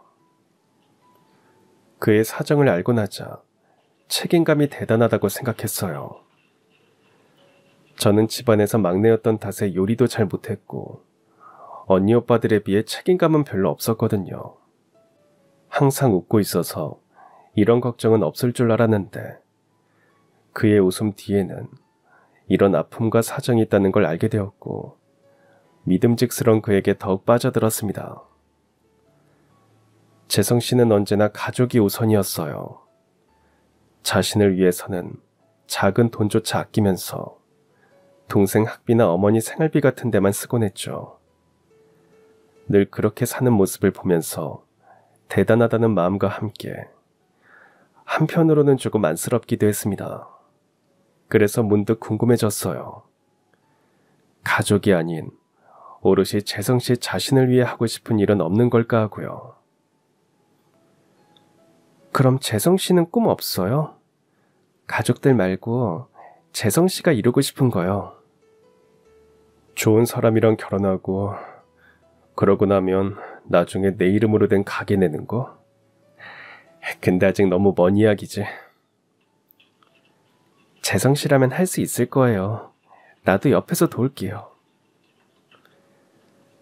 다음에 재성 씨의 동생은 소원대로 대학생이 되었고 저희 사이도 더욱 깊어졌습니다. 그리고 함께 일한 지 몇 년이 흐르자 저희는 자연스럽게 미래를 약속하게 됐죠. 재성 씨는 동생이 취직만 하면 결혼을 하자고 청혼했고 저도 받아들였습니다. 재성 씨와 같이 살 날만 기다렸는데 어쩐 일인지 그의 동생이 취업할 생각을 하지 않는 것 같았습니다. 그리고 재성 씨는 그런 동생을 보면서 골치 아파했습니다. 재성 씨, 표정이 왜 이렇게 안 좋아요? 무슨 일 있었어요? 재진이 때문에 그래. 그놈 정말. 대학도 졸업했으면서 일할 생각을 안 해. 공부까지 다 시켜놨는데 대체 그게 뭐 하는 짓인지. 집에서 놀고만 있는 게 벌써 몇 달인지 모르겠어. 아직 때가 아닌가 보죠. 너무 조급해하지 말고 말로 잘 타이르면 알아들을 거예요. 재성 씨는 일하지 않고 집에서 놀고 있는 동생을 혼내고 달래가면서 겨우 한 회사에 취업을 시켰고 제가 28이 되던 해 드디어 저희는 결혼해서 부부가 되었습니다.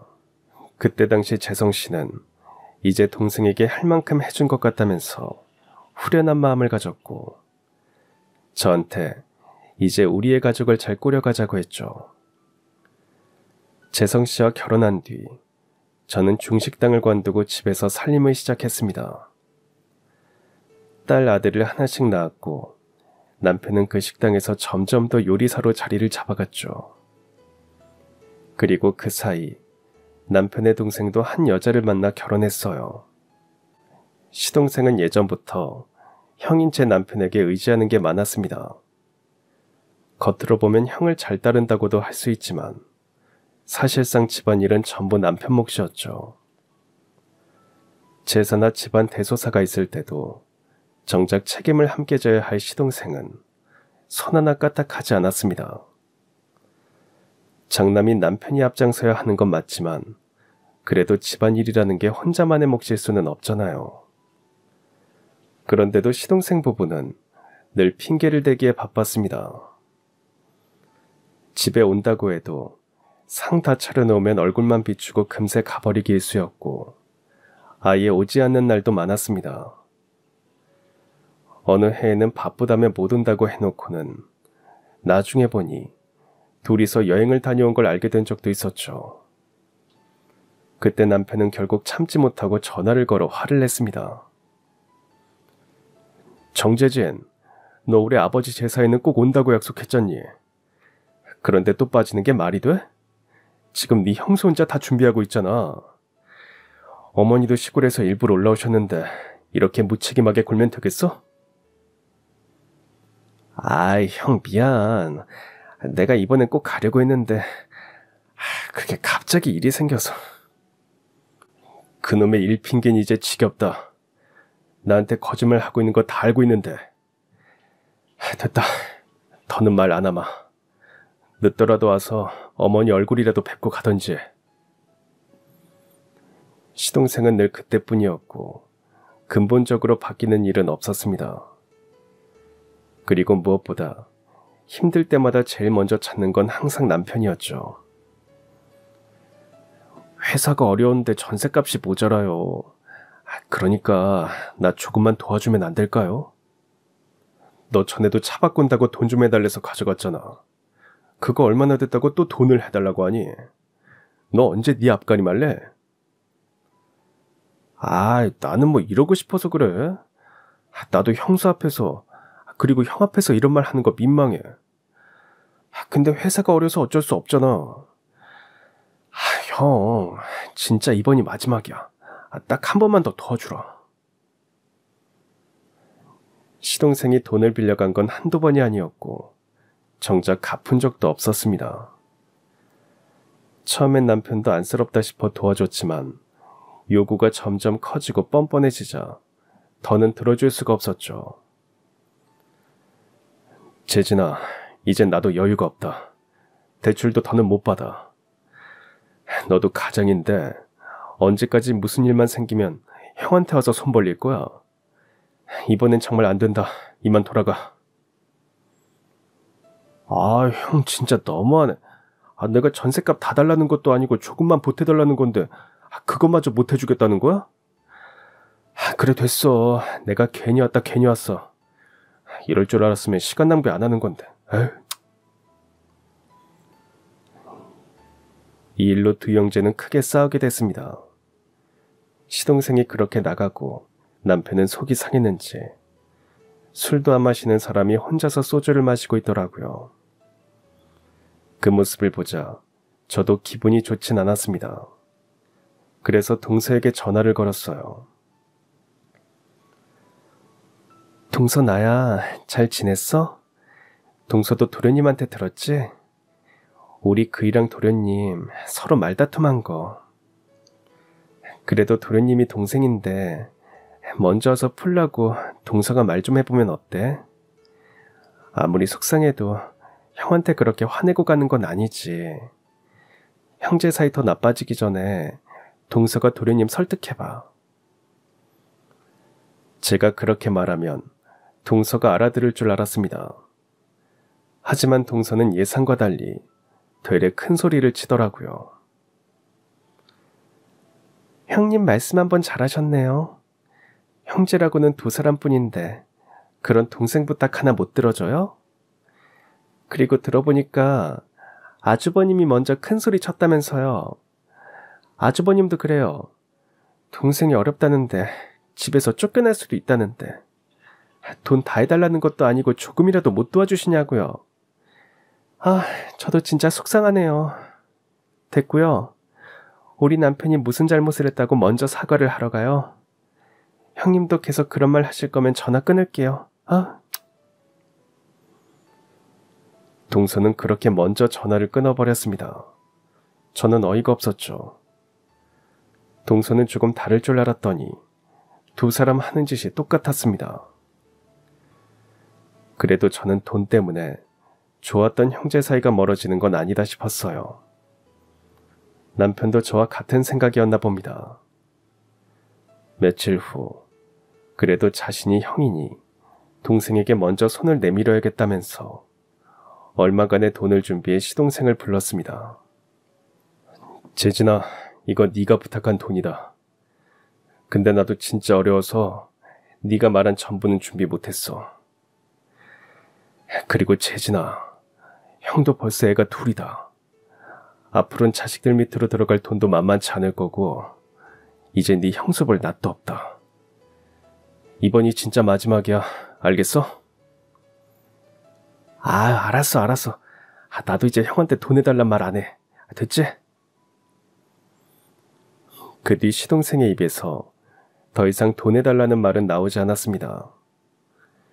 저는 그제야 시동생도 남편처럼 한 가정의 진정한 가장이 되어가는 거라 생각했습니다. 저는 집안일을 하고 아이들 키우고 남편을 내조하며 살았고 그러다 보니 어느덧 40대가 되었습니다. 그의 남편은 저희가 만났던 그 중식당을 그만두고 드디어 직접 식당을 개업하기로 마음먹었어요. 남편은 하나부터 열까지 발품을 팔아가며 개업 준비를 했고 저도 그 옆에서 열심히 도왔습니다. 몇 달을 준비한 끝에 목이 괜찮은 곳에 작은 중국집을 개업했죠. 남편은 처음이라 걱정이 많았지만 저는 그의 솜씨라면 가게가 잘 될 거라 믿었습니다. 남편은 혼자서 음식도 만들고 서빙도 했습니다. 그러니 당연히 힘들 수밖에 없었죠. 일을 마치고 집에 돌아오면 피곤해서 제대로 씻지도 못했습니다. 한 번도 그런 모습을 보인 적이 없던지라 전 남편이 걱정됐죠. 여보, 고생 많았죠? 매번 이렇게 힘들어해서 어떡해요. 그러게, 가게도 작고 개업한 지도 얼마 안 돼서 나 혼자 할 수 있을 줄 알았는데 아무래도 바쁜 시간만이라도 홀 맡아줄 직원 한 명 뽑아야겠어. 여보, 내가 나가서 홀서빙 하면 어때요? 애들도 이제 커서 손도 많이 안 가고 내가 도우면 직원 월급 줄 필요 없잖아요. 한 푼이라도 아껴야 하는데 서빙은 나도 해본 적 있잖아요. 그렇게 저희 부부는 쉬는 날도 없이 열심히 일했고 찾아오는 손님에게 친절하게 대했습니다. 그러자 남편의 식당은 점점 좋은 소문이 났죠. 음식이 맛있다. 사장님 부부가 친절하다. 먹고 나면 속이 편하다. 그래서 손님도 늘어났고 어느 정도 수입도 좋아졌습니다. 그렇게 되자 남편은 가장 먼저 제게 식당에 안 나와도 된다고 했어요. 여보, 이제 식당 그만 나와. 월급 줄 정도는 버니까 홀서빙하는 직원 뽑으면 돼. 나 정말로 당신 고생시키기 싫어. 알았어. 그래도 한 번씩 바람 쐬고 싶으면 나올 거니까 그것까진 말리지 마요. 한 번씩 가게에 나가서 남편에게 음식 만드는 법이라도 배우려 했으나 남편은 중식이 힘도 많이 들고 불 앞에 서 있어야 해서 위험하다며 부엌 근처에도 못 오게 했죠. 그래서 저는 남편의 식당이 어떻게 돌아가는지는 잘 몰랐습니다. 5년쯤 지나자 남편의 식당은 완전히 자리 잡게 됐고 조금 더 큰 가게로 이전을 계획하게 됐습니다. 그래서 가게 자리를 알아보고 있을 때쯤 시동생이 죽상을 하고 집으로 찾아왔습니다.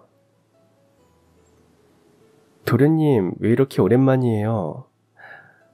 근데 무슨 일 있어요? 얼굴이 너무 안 좋은데 어디 아픈 건 아니죠? 나 형네 가게에서 일 좀 하면 안 될까요?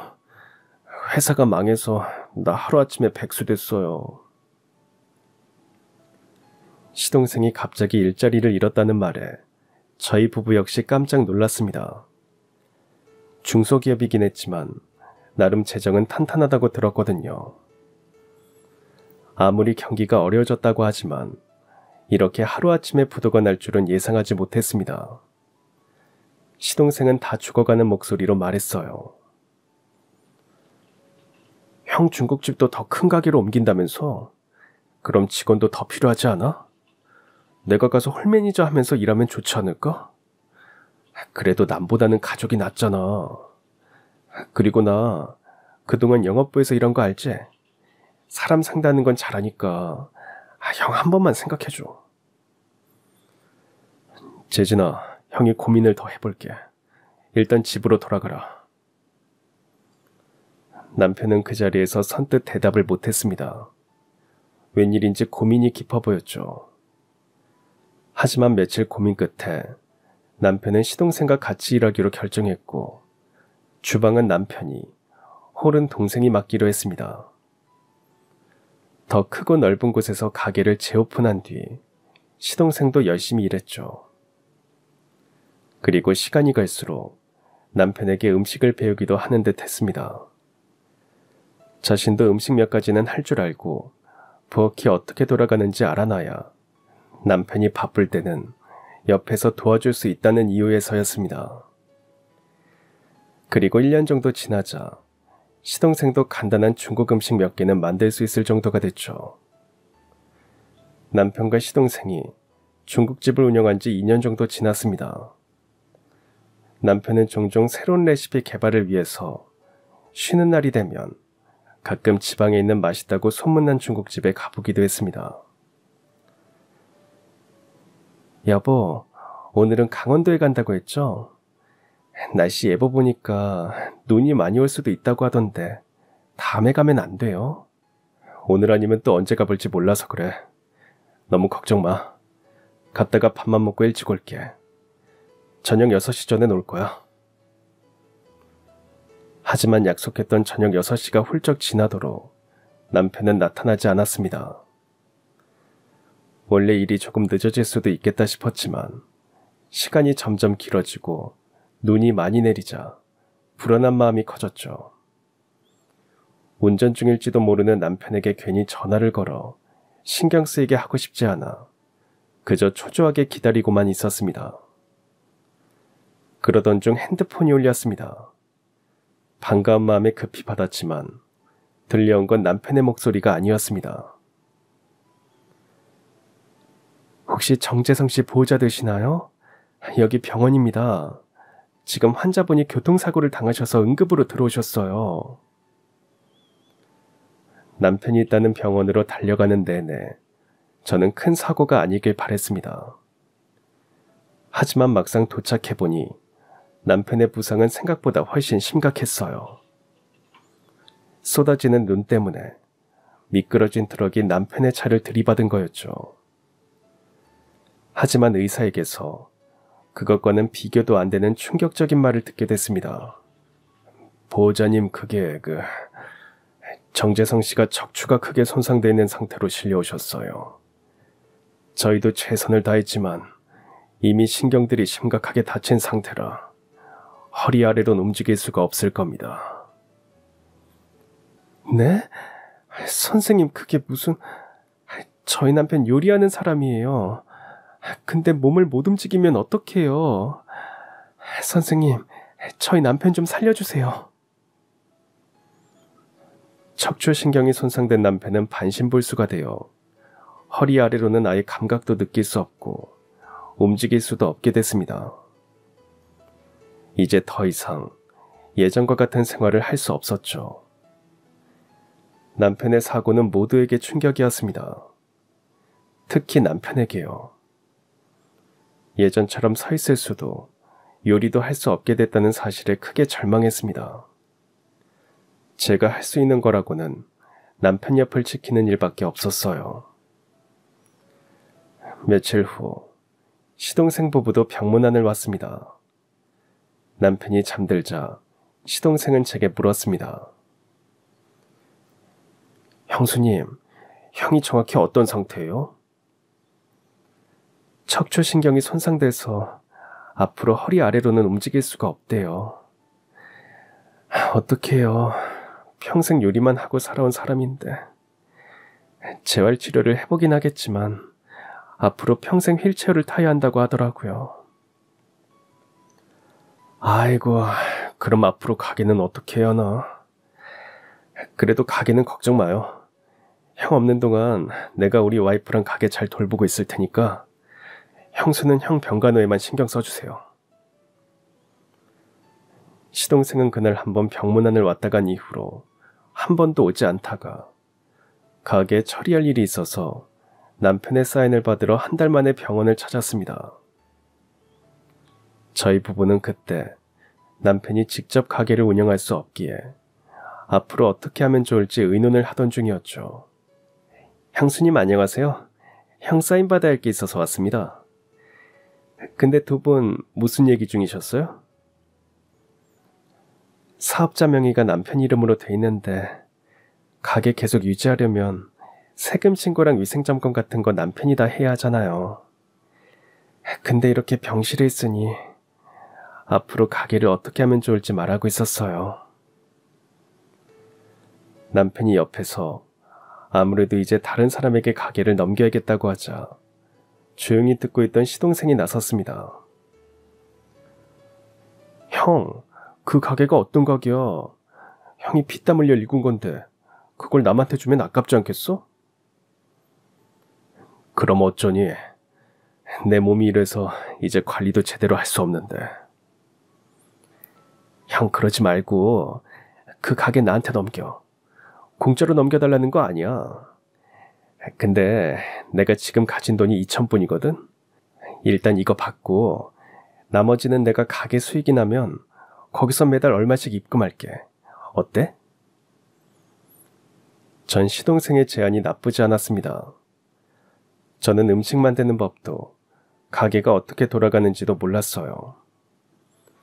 그리고 몸을 움직일 수 없는 남편 옆에 붙어 있어야 하니 일을 할 수 없었습니다.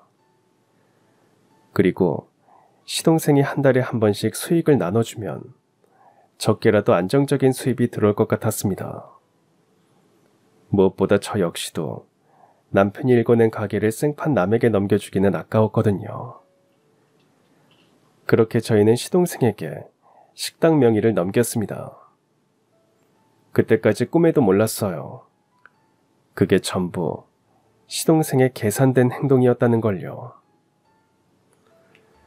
가게를 인수하고 시동생은 돈을 보내겠다는 약속을 계속 지키지 않았습니다. 그래서 참다 못한 제가 시동생에게 전화를 걸었어요.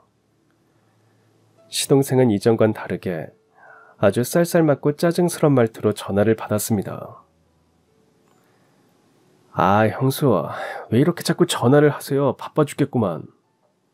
도련님, 돈 입금해주겠다고 약속한 날짜가 벌써 며칠 지났는데 아직도 안 보내시면 어떡해요? 저희 병원비도 내야 해요. 오늘은 꼭 보내주세요. 아, 형수, 나도 보내주고 싶어요. 근데 경기가 안 좋아서 손님이 줄었는데 나보고 어쩌라고요. 가게 유지 비용도 겨우 내고 직원들 월급 주고 나면 나한테 떨어지는 것도 없어요. 얼마 전엔 직원들도 몇 해고했다니까요. 도련님, 그래도 약속한 건 지키셔야죠.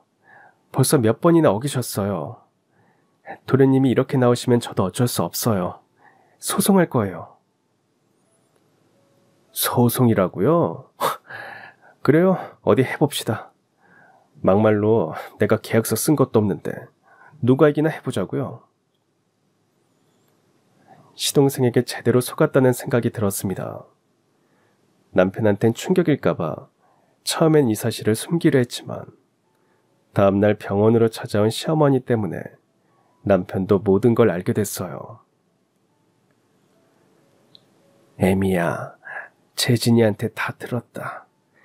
형제 사이에 이게 다 무슨 일이야. 소송이 뭐니 소송이. 애미야, 그러지 말아라. 어머님, 저도 얼마나 속이 상하면 그런 말을 했겠어요. 도련님이 지금까지 약속한 거 한 번이라도 지켰으면 저 안 그랬어요. 애미야, 내가 들어보니까 재진이가 아예 안 주려는 것도 아니고 자기도 장사가 안 돼서 죽겠다고 하더라. 가족들끼리 이러는 거 아니야, 응? 시어머니는 소송까지 생각하던 저를 말린 후에 다시 집으로 돌아가셨고, 누워서 이 모든 걸 보게 된 남편이 조용히 제게 공책과 펜을 챙겨오라고 했습니다. 내가 이제부터 당신한테 내 레시피를 말해줄 거야. 그러니까 지금부터 잘 받아 적어. 하나도 빼먹지 말고. 저는 남편이 말한 대로 토시 하나 틀리지 않고 모든 걸 받아 적었어요. 남편은 20년 넘게 간직해오던 비법과 자신만의 레시피를 제게 전수한 것이었습니다. 그렇게 일주일 정도 지나자 빼곡한 레시피 공책이 만들어졌어요. 여보, 당신이 적으라고 해서 적긴 했는데 이걸 왜 알려준 거예요? 여보, 난 내 동생 재진이가 결국 이렇게 나올 줄 예상했었어. 게으르고 놀기 좋아하는 놈이 장사를 잘할 리가 없지. 그리고 전에 나한테 음식 배울 때도 내가 알려준 방법대로 안 하고 맨날 꼼수만 부렸어. 음식 맛도 제대로 못 낼 거야. 그러면 그 가게 오래 못 가 망할걸? 그러면 우리한테 보내줄 돈도 없을 거야. 그럼 우린 어떻게 해요? 도련님이 돈 준다고 해서 그것만 믿고 있었는데. 재진이 그놈 못 믿어. 우리 먹고 살 궁리는 우리가 해야지. 내 몸이 이러니 앞으로는 당신이 요리를 해야 할 거야. 내가요? 여보, 당신도 알잖아요. 나 요리 못하는 거. 중식은 해본 적도 없는데. 내가 알려준 레시피대로만 해. 재료 양이나 만드는 순서 같은 거 그대로 따라하면 되니까 오늘부터 연습해봐. 내가 재진이한테도 요리하는 거 가르치긴 했지만 내 비법을 알려준 적 없어. 그건 나랑 당신, 이렇게 둘만 알고 있는 거고 앞으로도 당신만 알고 있어. 제 자신은 믿을 수 없었지만 남편은 믿을 수 있었습니다. 그래서 그의 말대로 음식 만드는 연습을 했죠. 손도 베고 몇 번이나 가벼운 화상도 입었지만 저는 멈추지 않았습니다. 저희 가족이 살 길은 그것밖에 없었으니까요. 몇 달 동안 피나는 연습을 한 끝에 저희 부부가 가지고 있는 돈을 탈탈 털어서 조그만 가게를 오픈했습니다. 그리고 시동생이 운영하고 나서 가게에서 해고된 직원들 중에서 남편을 믿고 따랐던 2명에게 연락해 도와달라고 했습니다. 오픈하고 한동안은 장사가 잘 안 됐지만 저는 그래도 꼼수를 쓰지 않았어요.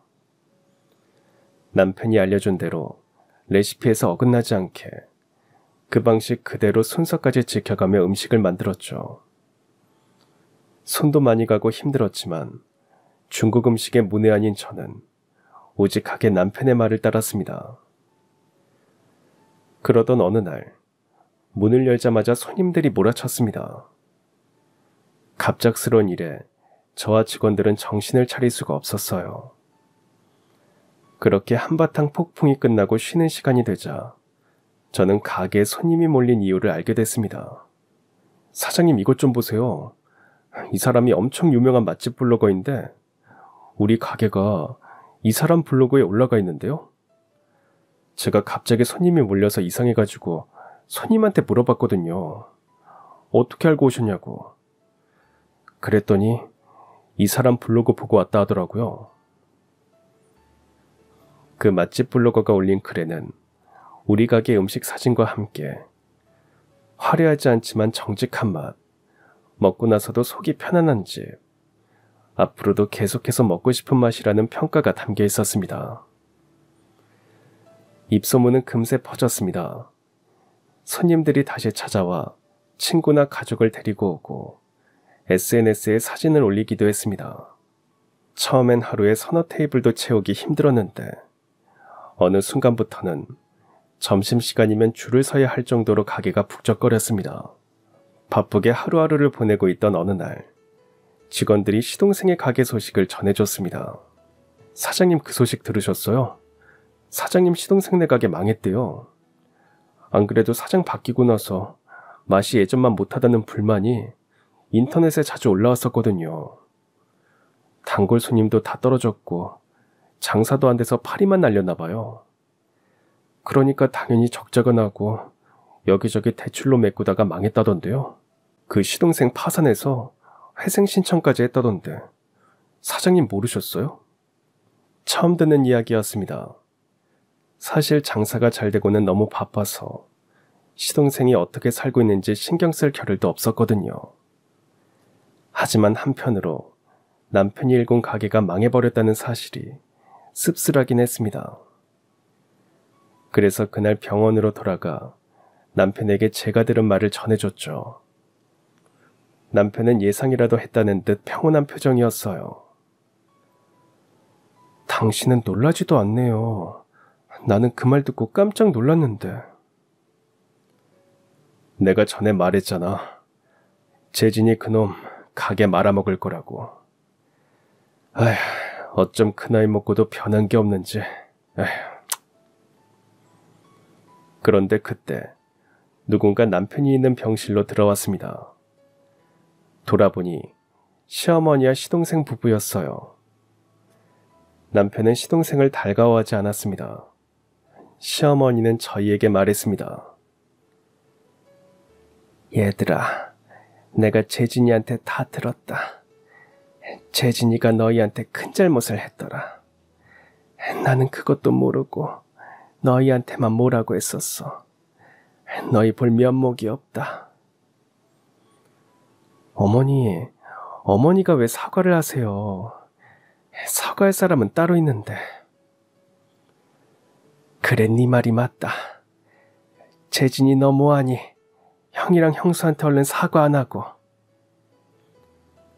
시동생과 동서는 그제야 쭈뼛대고 나오더니 남편 앞에 무릎을 꿇고 울면서 애원했습니다. 형수, 정말 미안합니다. 나도 그러려고 그런 게 아니라 상황이 어쩔 수가 없었어요. 근데 나 딱 한 번만 더 도와주면 안 될까요? 정재진, 너 아직도 정신 못 차렸어? 네가 어떻게 또 우리한테 도와달라는 말을 할 수 있어? 너 그 말 하려고 어머니까지 앞세워서 찾아온 거냐? 형, 이번이 진짜 마지막이야. 어디 가서 장사라도 하게 돈 좀 마련해주면 내가 다시는 손 안 벌릴게요. 난 더 이상 너 못 도와준다. 너도 다 큰 어른이야. 네가 한 선택은 네가 책임져야지. 핏줄이라고 다 용서받을 수는 없는 거야. 솔직히 말하면 넌 이제 남보다 못하다. 남편의 말에 시동생은 얼굴이 굳어졌습니다. 기대했던 온정은 없고 돌아온 건 단호한 거절이었으니까요. 시동생은 더 매달리려다 형의 눈빛에서 단단한 벽을 느꼈는지 결국 아무 말도 못하고 고개를 푹 숙인 채 돌아섰습니다. 그 후로 소식이 들려왔습니다. 결국 시동생은 빚더미와 실패를 감당하지 못하고 도시 생활을 정리한 뒤 시어머니와 함께 시골로 내려갔다고 했습니다. 남편은 그 소식을 듣고도 흔들리지 않았어요. 이제라도 제대로 땅 딛고 살면 됐다며 짧게 말할 뿐이었습니다. 이제 더 이상 동생의 삶은 그의 몫이 아니었으니까요. 그리고 저는 계속해서 남편이 강조했던 말을 마음속에 새기며 가게를 운영하고 있습니다. 요리는 욕심내면 맛이 흐트러진다. 정직하게, 정성껏 하면 손님이 알아본다. 그리고 남편이 가르쳐준 레시피 역시 지금도 그대로 지키고 있어요. 양념 하나부터 불 조절까지 허투루 하지 않고 음식을 열심히 만듭니다. 가게 단골 손님들은 항상 말합니다. 사장님, 이제 돈도 많이 벌고 손님도 훨씬 많아졌는데 넓은 데로 가게 옮겨야 하는 거 아니에요? 다른 곳에 지점도 내고요. 아니에요. 저 혼자서 감당하기에는 지금이 딱 좋아요. 저는 욕심 안 내고 찾아와 주시는 손님들께 우리 남편이 알려준 그대로 음식 만들어서 내드리는 게 행복이고 보람이에요. 사실 큰 가게를 내거나 더 크게 키우는 게 전혀 불가능한 일은 아닐 겁니다. 하지만 저는 알고 있어요. 규모가 커지면 손님 한 분 한 분을 챙기기가 힘들어진다는 걸요. 제가 직접 손질한 재료로 제 손맛을 담아 정성껏 만든 요리를 내드릴 수 있는 지금의 가게가 저한테는 딱 맞습니다. 그래서 오늘도 여느 때처럼 가게 문을 열고 찾아와 주시는 손님들을 맞이합니다. 늘 오던 단골도 있고 입소문을 듣고 처음 찾아온 손님도 있지만 제가 하는 일은 변함없습니다. 남편의 레시피대로 정직하게 음식을 만드는 거죠. 겉으로 보기엔 한 그릇의 음식일지 몰라도 그 안에 남편의 노하우와 제 노력이 함께 들어있습니다. 그리고 앞으로도 꼼수 부리지 않고 남편이 그랬듯 저 역시 묵묵히 그리고 꾸준히 음식을 만들고 나눌 것입니다. 그럼 지금까지 사연 들어주셔서 감사합니다. 사연이 재밌으셨다면 구독과 좋아요 부탁드려요. 감사합니다. 안녕히 계세요.